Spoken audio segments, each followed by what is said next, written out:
Donc, je vais prendre une cuve, ou plutôt une cocotte minute, dans laquelle je vais mettre du plastique chauffé. Je vais la relier l'extérieur à un tuyau, qui sera relié à un serpentin. Le serpentin sera dans un seau, dans lequel je mettrai de l'eau pour refroidir ce serpentin. Les fumées de plastique vont donc passer dans le serpentin, et se liquéfier pour nous faire ce précieux liquide appelé diesel. Allez, c'est parti.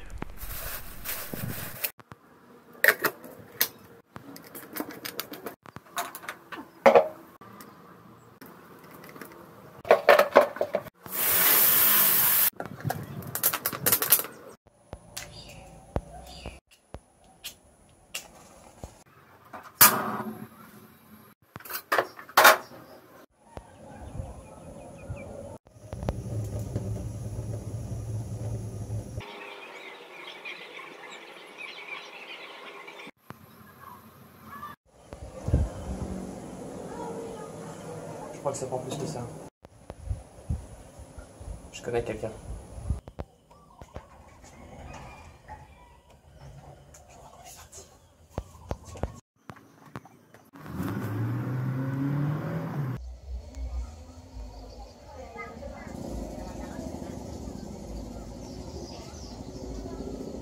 Et ben voilà, on est arrivé.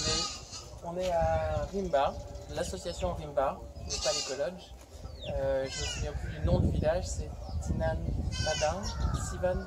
Bon, je mettrai ça en dessous. Et du coup, on va pouvoir enfin s'attaquer à la pyrolyse de plastique dans le bâtiment qui est juste là.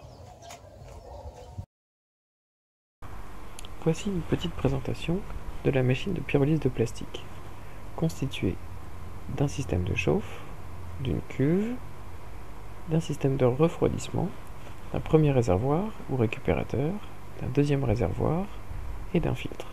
Mais revenons-en à la cuve tout à droite.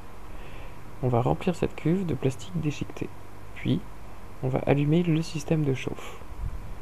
Les fumées vont apparaître, puis vont aller jusqu'au réservoir numéro 1.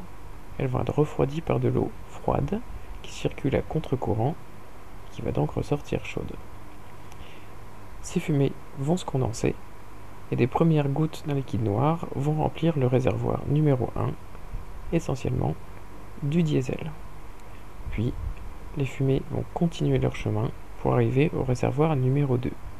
Elles sont entre-temps refroidies, une fois encore par de l'eau froide qui circule à contre-courant et qui va ressortir chaude.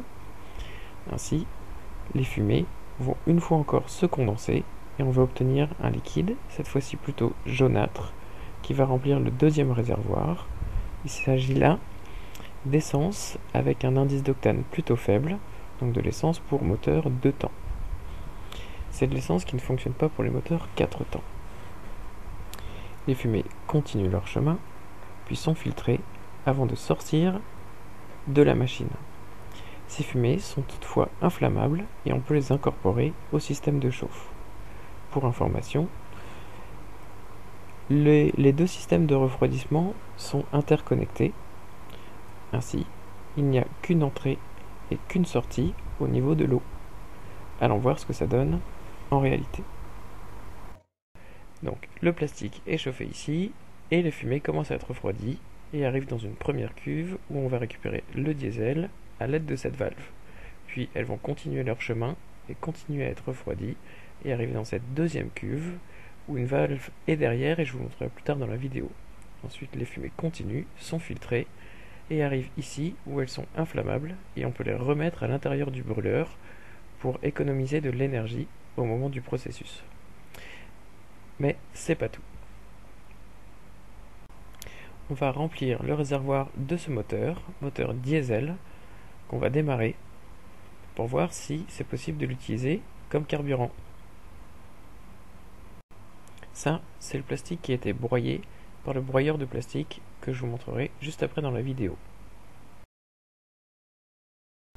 La recette, c'est 4 kg de plastique fin, principalement des sacs et des emballages, et 1 kg de polypropylène fin.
Oh, Ya, 1.8. kilo.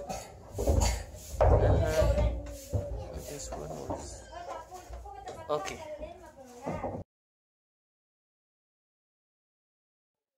PET, ça, on peut le mettre si ce ne sont pas des bouteilles plastiques. Le LDPE, on peut aussi, majoritairement, ce sont les sacs.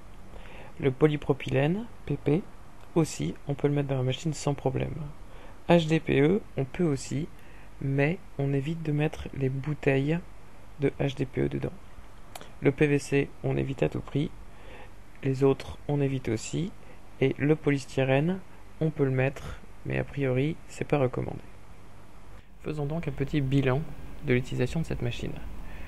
En entrée, en matière, on a utilisé 4 kg de sacs plastiques ou plastique fin et 1 kg de polypropylène. Énergétiquement, on a consommé 6 kg de gaz GPL qui correspond à 82,8 kWh. En sortie, on a obtenu à peu près 2 kg de diesel, ce qui nous donne 25,6 kWh, et à peu près 800 g d'essence, ce qui nous donne 7,1 kWh.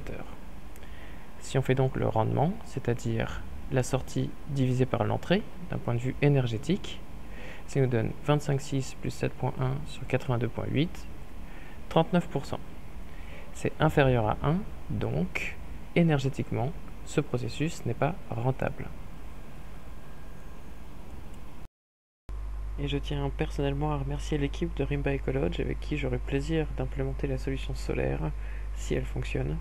Donc, terima kasih Tony, terima kasih banyak Tony, terima kasih Yesa, terima kasih banyak LD, et terima kasih, merci beaucoup Renaud. Avec grand plaisir de vous revoir.